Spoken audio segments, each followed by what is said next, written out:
nga dito sir, magkano una gusto mo dati price dito? 600. Kasi ang brand new price nito is 750. Pero actually sir, hindi mo kasi nabili ng promo eh. Pero nag-promo kasi to dahil lumabas na yung F800 at F900. So done deal kami sa 525. Thank you sir.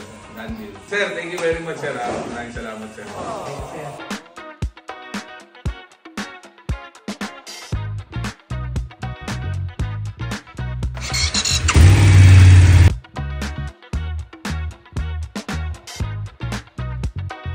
So yun, done deal na tayo guys. Nakuha na natin tong 2023 BMW F750 na GS. So sa mga hindi nakakaalam guys, no, ang displacement nito is same lang sa F850 GS. So pareho silang 853cc sa papel sa ORCR. Kaya lang nila tinawag na F750 para hindi sila malito na yung 750 compare sa 850. Yung 750 is mas mababa, mas maliit ang tires, 17-19 inches compare sa 18-21 inches ng F850 GS. Tapos yung F850 GS naka-rayos siya, wide wheels na tubeless. Kaya magtinignan mo sa malayo, parang GS 1250 rin siya, no? So itong 750 mag siya na tubeless, mas mababa, kaya more on pambabae talaga to. So benta lang natin to.